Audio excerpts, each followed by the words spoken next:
बहू मुझे खाना दे दो, बहुत भूख लग रही है। नहीं है खाना, बस दिन भर खाना खाना। और कुछ काम नहीं है क्या तुम्हें? बहू तुम मुझ पर इतना जुल्म क्यों कर रही हो? मैं तो बस खाना मांग रही हूँ।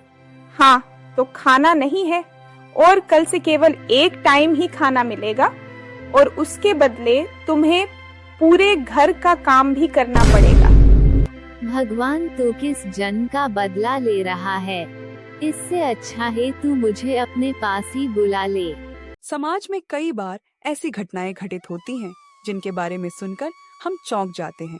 ऐसी ही एक घटना एक छोटे से गांव में घटी, जहां एक बहू ने अपनी सास और अपने पति के जीवन को नर्क बना दिया था।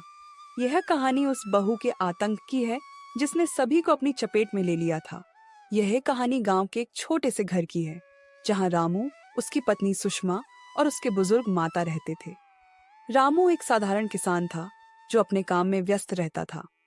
उसकी पत्नी सुषमा एक मध्यम वर्गीय परिवार से थी जो सुंदर और मेहनती थी।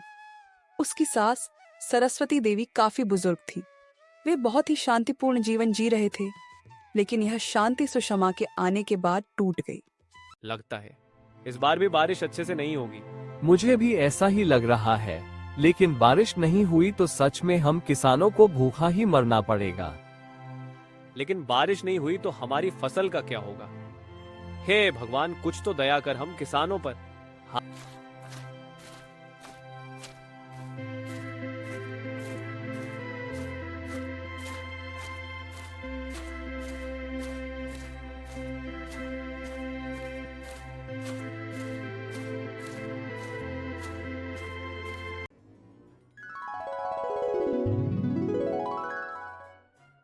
अरे, आ गए आप। हाँ सुषमा, मुझे खाना लगा दो, मुझे बहुत तेज भूख लग रही है। ठीक है। और सुनो, माँ कहाँ है? उन्होंने खाना खाया कि नहीं? रामू, तुम अपना देखो, तुम्हें अपनी माँ की ज्यादा फिक्र रहती है। तुम सीधे अपना खाना खाओ। बेटा मत बोल, तू खाना खा ले। मैं तो वैसे भी दिन भर खाना ही खाती हूँ, मुझे और कुछ काम नहीं है। हाँ, बस बेटा आया नहीं कि आ गई चुगली करने के लिए।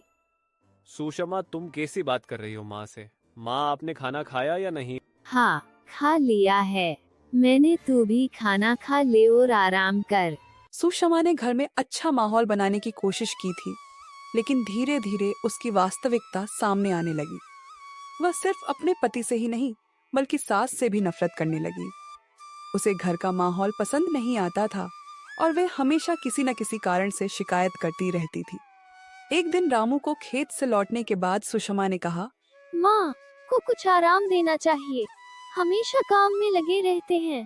मुझे तो लगता है कि उन्हें आराम की जरूरत है। नहीं, वे वृद्ध हैं लेकिन अब भी घर का काम करते हैं। आप ध्यान रखें, उनकी मदद करना हमारी जिम्मेदारी है। माँ, लेकिन सुषमा ने इस बात को दिल से लगा लिया और धीरे धीरे अपनी सास को तंग करना शुरू कर दिया।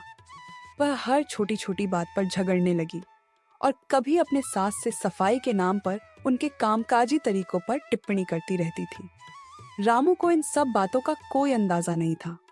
वह अपने काम में इतना व्यस्त रहता था कि उसे घर की स्थिति का पता ही नहीं चलता। जब वह घर आता तो सुषमा हमेशा उसके सामने उन लोगों के खिलाफ शिकायत करती रहती। सरस्वती देवी ने यह सुनकर बहुत दुख महसूस किया, लेकिन वे कुछ बोल नहीं पाई। उन्हें अपनी बहू के व्यवहार से बहुत कष्ट होने लगा था, लेकिन वे चाहते थे कि उनके बेटे रामू को कोई परेशानी ना हो। एक दिन माँ ने अपने बेटे रामू से कहा, लेकिन रामू ने इसे हल्के में लिया और कहा, बेटा सुषमा का व्यवहार कुछ ठीक नहीं है। मुझे लगता है कि वो हमें बहुत तंग कर रही है। माँ, आप चिंता मत करो, वह सिर्फ थोड़ी सी परेशान है, उसे समय लगेगा सब ठीक करने में। साथ सुषमा का व्यवहार और भी अधिक क्रूर होता गया। वह न सिर्फ अपने सास को तंग करती, बल्कि अब वह रामू को भी मानसिक रूप से दबाने लगी थी। वह हर बात पर रामू को ताने मारती। रामू को समझ में नहीं आ रहा था कि क्या करे। वे अपनी पत्नी और माँ के बीच फंसा हुआ था। उसे अपनी माँ की परेशानियों का एहसास तो था, लेकिन वह सुषमा को नाराज भी नहीं करना चाहता था। एक दिन रामू की बहन राधा गांव आई। राधा ने देखा कि घर का माहौल बहुत तनावपूर्ण था। वह अपनी बहन सुषमा से इस बारे में बात करने के लिए आई। राधा ने सुषमा से कहा। राधा की बातों ने सुषमा के दिल में कुछ हलचल पैदा की। उसने सोचा कि अगर वह अपने सास के साथ अच्छा व्यवहार करती है तो शायद रामू खुश रहेगा। सुषमा ने धीरे धीरे अपने व्यवहार में सुधार करना शुरू किया और अपने सास ससुर के साथ अच्छा बर्ताव करना शुरू किया। समय के साथ सुषमा की सोच बदली और उसने अपने सास ससुर के प्रति अपनी मानसिकता में बदलाव किया। उसने यह समझा कि अगर वह घर में शांति बनाए रखेगी तो उसका घर भी खुशहाल रहेगा। रामू को भी अब राहत मिली क्योंकि उसकी पत्नी और माता पिता के बीच समझदारी आ गई।